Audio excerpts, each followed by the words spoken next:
Buenas chicos y chicas, esto es Medicina con Cabeza y me vais a ver entero, no voy a explicar nada. Bueno, voy a explicar la preparación del MIR, voy a hacer vídeos sobre cómo fueron los resultados y qué creo que fue lo que me hizo llegar al resultado que llegué. Voy a hacer vídeos de qué problemas tuve durante la preparación, qué consejos doy y hoy en concreto voy a hablar sobre las vueltas. ¿Qué pasó en cada vuelta de mi preparación del MIR? Yo lo hice con la Academia CTO, que también subieron un vídeo hablando sobre las diferentes academias, ¿vale? Y voy a hablar de las 4 vueltas que tuvimos, la primera, la segunda, la tercera y la cuarta vuelta, qué cosas intenté implementar en cada una de ellas y cuáles me fueron bien y cuáles no. Entonces, punto de partida. Yo, antes de empezar con la preparación del MIR, dije, quiero ser el número uno, ¿vale? Soy consciente y era consciente de que era muy difícil, tremendamente difícil, sobre todo porque yo partía de una media de 8,21, lo cual no está nada mal, pero si quieres ser el número uno es difícil, ¿vale? Entonces yo sabía que iba a tener que trabajar mucho, entonces yo dije, vale, necesito mucha disciplina, tengo que ponerme todos los días y eso es lo que puedo controlar, ¿no? Perfecto. Entonces, primera vuelta, para mí que es importante saber cuál es tu punto de partida y ser honesto. ¿A qué me refiero con esto? Yo en la carrera memoricé mucho, entendí poco, sabía poca medicina, ¿vale? Entonces, ¿cuál estaba el problema? El problema estaba en eso, en que yo para el MIR iba a tener que volver a estudiar de cero muchas cosas porque no las había entendido, simplemente las había memorizado. Y por eso, para mí, la primera vuelta fue la más importante de todas. Sí, sí, la más importante. Sé que suelen decir en las academias, gente con la que hablas, bueno, la primera vuelta es una toma de contacto. Sí, es una toma de contacto siempre y cuando hayas hecho bien las cosas durante la carrera, hayas pues entendido toda la fisiología de neuro, toda la fisiología de cardio, etcétera. Yo no había entendido la fisiología más allá de cardio. Neuro no tenía ni idea de las vías. Entonces, para mí la primera vuelta fue de las más importantes porque aprendí todo eso que no había aprendido durante la carrera. Entonces, cosas que tuve que hacer para tener tiempo para aprender todas las fisiologías, estudiar los manuales, etcétera. Pues el trabajo de fin de grado lo dejé zanjado en diciembre. Es una cosa que recomiendo. Mucha gente me pregunta, oye, ¿qué consejos me das? Es verdad que ahora la primera vuelta ya se está acabando, pero para las personas que os presentéis para dentro de 2 años, el trabajo de fin de grado intenta encauzarlo cuanto antes, porque si no te va a restar mucha energía mental, ¿vale? Aunque no hagas nada en una semana, ¿vale? Y pienses que no está ahí, tu cabeza piensa y dice, oye, que tengo que hacer el trabajo de fin de grado, oye, que tengo que hacer el trabajo de fin de grado. Entonces, cuanto antes lo consigas encauzar, de maravilla, porque encima te lo quitas de encima. Yo lo acabé en diciembre y tuve de enero hasta junio para centrarme en la ECOI, que bueno, casi no requiere estudio, y sobre todo en la preparación del MIR, y eso lo agradecí muchísimo.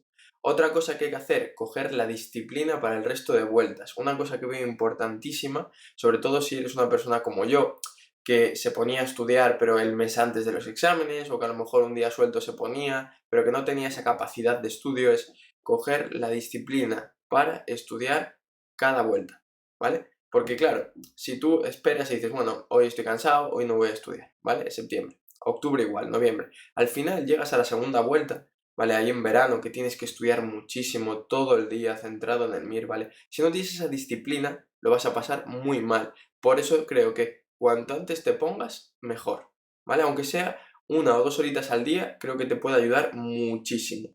Luego, los simulacros no son representativos, es decir, vienes de la preparación de la carrera. En mi caso, por ejemplo, yo no había entendido mucha medicina, los primeros simulacros a mí me salían bastante mal, estaban percentiles, bueno, bastante mal para lo que yo quería, siempre es eso. Cuando diga que algo me iba mal es para mi objetivo que era ser el número uno. Entonces, mis primeros simulacros percentiles 60, percentiles 65, que para otra gente serían muy buenos percentiles, pero repito, para mí no. Entonces yo sabía que no iba bien. Tenía que hacer muchas cosas. Entonces yo le dediqué en esa primera vuelta mucho tiempo. Sí que creo que los simulacros, una cosa que a mí me fue mal, un error que cometí es que yo no me los tomaba muy en serio, ¿vale? Y creo que es muy útil tomártelos en serio y visualizarte como que fuera el examen MIR, porque así ya sientes un poco esa presión, ya manejas esa ansiedad que te puede llegar, como me pasó a mí el día del examen, y por eso creo que los simulacros, si intentas focalizar toda tu energía en pensar que es el día del examen, te puede ir muy bien. Y luego, una de las cosas que a mí en concreto no me gustaron, pero por mi forma de ser entiendo que tiene que ser así y me apunté a ello sabiendo lo que era, eran las clases de los sábados. Las clases de los sábados eran todo el día, ¿vale? Desde las 9 de la mañana hasta las 8 de la tarde, y yo un truco que hacía, porque a mí me deprimía, yo pensar que tenía que estar toda la mañana y toda la tarde, de verdad, me daba ansiedad, me daba tristeza, no estaba contento. Entonces, una de las cosas que hacía era que sobre las 3 de la tarde cortaba la clase y la veía a 2 por al día siguiente, el domingo, ¿vale? Entonces, a lo mejor, si me quedaban 4 horas por ver, eran 2 horas o 2 horas y media, depende de cómo hablara el profesor, porque claro, lo podía poner a 1,5 porque si habla muy rápido no te da, ¿no?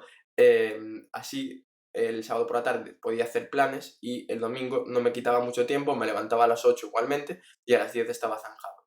Entonces yo creo que eso puede ser muy interesante, sobre todo si te pasa como a mí, que yo me deprimía con las clases. Entonces esta fue un poco mi primera vuelta, fue estudiar, fue coger mucho conocimiento. Yo la verdad la disfruté mucho porque noté que aprendí mucha medicina y me noté preparado tanto por la disciplina como por lo que había aprendido para la segunda vuelta. Es cierto que una cosa que quiero decir, en mi caso, por ejemplo, en las navidades de la primera vuelta falleció mi abuela. Yo siempre viví con mi abuela, era como mi segunda madre, entonces fue un varapalo bastante grande. Y con esto quiero decir que la preparación del MIR es muy larga. Entonces hay que hacer, yo más o menos preví que eso podía pasar, ¿vale? Que podía fallecer. Entonces me fui concienciando de que lo iba a pasar mal, de que iba a ser difícil estudiar, pero que había que hacerlo. Con esto lo que me refiero es, asume que no vas a tener un ambiente perfecto. Y si lo tienes, da las gracias. Pero puede ser que haya problemas en casa, puede ser que haya problemas de que alguien muere. Entonces hay que tener la cabeza muy bien estructurada para poder llevar con disciplina toda la preparación, ¿vale?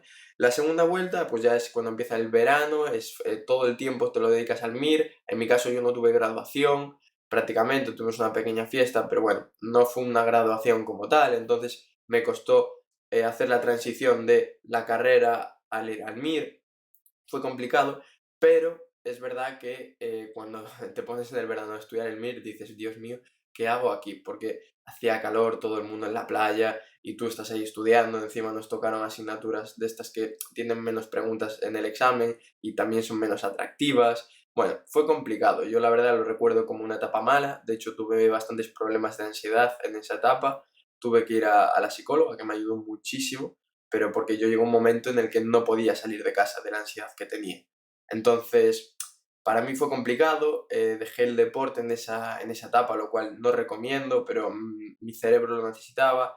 La segunda vuelta para mí fue bastante dura, no la aproveché tanto, suerte que aproveché bien la primera, y las cosas que básicamente intenté hacer era reentender toda la fisiología que había estudiado en la primera vuelta y empezar ya con la parte memorística. Yo me planteé el estudio como una cebolla, con capas, ¿no? Entonces mi primera capa era entender fisiología, etcétera. Si no entendía la fisiología, no me podía memorizar los fármacos raros ni nada, porque es que sí, se me iba a olvidar. Entonces siempre fui por capas. Es verdad que al principio era un poco arriesgado porque no me estudiaba a lo mejor el anticuerpo monoclonal que se utiliza en X patología, ¿no? Porque decía, ¿para qué? Si sé que me voy a olvidar. Me lo leía, pero no gastaba tiempo en memorizarlo. Es cierto que yo decía, oye, y si luego no me da tiempo, bueno, al final me dio tiempo. Pero sí que es cierto que luego para el examen, si sabes la fisiología y entiendes la fisiología, te sirve para descartar alguna respuesta en preguntas que no tienes ni idea, etcétera, y yo creo que eso puede ser muy útil. Entonces eso fue como me planteé el estudio y lo importante, como he dicho, es no colapsar. Yo colapsé, yo intenté dar el 100% todos los días, incluso el 110, y llegó un momento que con tanto estrés, tanta ansiedad, exploté y tuve que tirarme una semana sin hacer nada, ¿vale? Intentando recalibrar mi cabeza, mi mente, y por eso una de las cosas un consejo que leí en un libro es que no intentes dar el 100% siempre. Es mejor que des el 80 todos los días y que los días importantes des el 100%. Ese consejo no sé de quién es, pero es buenísimo y es cierto. No es dar el 100%, sino disciplina, constancia y no colapsar, ¿vale? Y un consejo que yo doy y que a mí me fue muy útil, ¿vale? Y creo que fue, o sea, yo al final tuve el número 59 en la lista provisional, puede variar un poquito en la definitiva, pero bueno, número 59. Y sin duda alguna, una de las herramientas que más útil me fue hacer un documento de conceptos importantes y mis fallos más garrafales. Cuando me refiero a un fallo garrafal es algo que completamente has fallado porque lo estudiaste al revés o lo entendiste al revés. Por ejemplo, que en una situación puedes dar betabloqueantes y no, lo que tienes que dar es betagonistas, ¿vale? De este tipo de cosas. Entonces yo hice un documento, lo clasifiqué cada fallo en función de cardiología, neumología, cada una de las especialidades a la que le correspondía el fallo, y así cuando estaba luego estudiando cardiología, me miraba el documento de apuntes de los fallos y de los conceptos importantes, y así era una manera de esas cosas que yo creía que eran claves para el examen, no volver a fallarlas. Y eso lo hice durante el resto de la preparación, segunda, tercera, cuarta vuelta. De hecho, en cuarta vuelta, este documento lo exprimí al máximo, hice tarjetas Anki para recordar conceptos incluso de estos chungos que tienes que memorizar para que me sonaran, y yo creo que fue lo mejor. Entonces, mi segunda vuelta, ¿cómo fue? Sobrevivir. Yo no tuve una segunda vuelta buena, yo tuve que sobrevivir porque ya te digo, tenía tal ansiedad que yo no quería hacer nada. Tercera vuelta. ¿Qué fue? Pues básicamente era repasar lo que sí que había estudiado en primera y más o menos en segunda vuelta e interrelacionarlo. Yo creo que interrelacionar el conocimiento es buenísimo, porque es una manera de fijarlo y crear recursos para responder a preguntas. Entonces yo lo que hacía es que a lo mejor estaba estudiando cardio y cuando veía una palabra que me sonaba de otra especialidad, yo qué sé, lees la aldosterona y ponía al lado en nefrología, túbulo colector cortical, hace esto y hace esto. Vale, sí, gastas 15 segundos, pero estás haciendo una interrelación que te puede ser tremendamente útil. Y luego, en cuarta vuelta, también te sirve hacer esta interrelación porque te sientes con más capacidades de responder a preguntas. Y yo creo que eso puede ser muy interesante. ¿Qué más hice? Pues básicamente hacer preguntas, muchísimas preguntas, y sobre todo llega un momento que después de mirarte los manuales ya 2, 3 veces, es difícil que se te queden más cosas. Hay ciertos apartados, ciertos conceptos que es muy difícil que estudiando el mismo manual consigas adquirirlos, ¿vale? Entonces, haciendo preguntas es una manera bastante divertida, diferente, de conseguir que esos conocimientos que no has conseguido que se te fijen, poder retenerlos. Entonces es una alternativa. Yo lo que sí que digo es eso, la academia te va a poner un plan, pero tú tienes que adecuarlo a cómo eres tú. Yo, por ejemplo, me daba cuenta de que había muchos conceptos que no se me quedaban con el simple hecho del manual, o a veces con los simulacros. Entonces, pues dije, pues mira, tengo que hacer podcast. Entonces, una medicina con cabeza, yo lo transformé en patologías que no se me quedaban, hacer podcast, y así tenía que entenderlas y se me quedaban mejor, por ejemplo. Eso fue una de mis ideas. Y escuchaba mis propios podcasts cuando iba por ahí a caminar, lo cual era bastante raro, pero cuando iba a caminar o a hacer algo de deporte, yo me escuchaba a mí mismo, hice tarjetas Anki, que ya os las compartiré, y que me fueron muy útiles por eso, porque cuando estaba cansado decía, venga, voy a hacerme unas Anki de cardio, y me hacía unas Anki de cardio, que son unas tarjetas que es como las de los juegos de Tabú y todas estas, ¿vale?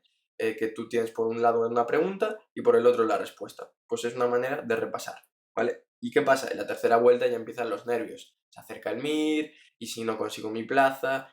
Yo, por ejemplo, quería, o quiero, porque todavía no he elegido, sobre todo Santiago de Compostela o bien Coruña, cardiología o interna. También valoro digestivo rema. Pero en mi cabeza era cardio e interna. Y claro, a nivel mental es mucha presión decir, oye, yo quiero esto aquí, ¿vale? Me tiene que salir bien. Y yo seguía en la cabeza con, quiero ser el número uno, quiero ser el número uno, quiero ser el número uno. Entonces, era complicado, yo ya tenía bastantes nervios y sigo diciendo, repasar los conceptos que sueles fallar es fundamental. Tú no puedes fallar un concepto y en otro simulacro volver a fallar el mismo concepto. Eso sí que no te lo puedes permitir, porque eso quiere decir que no estás reteniendo bien la información, que no estás entendiendo por qué has fallado ese concepto. Entonces, para mí los simulacros, haré un vídeo solo de los simulacros porque me parece algo fundamental.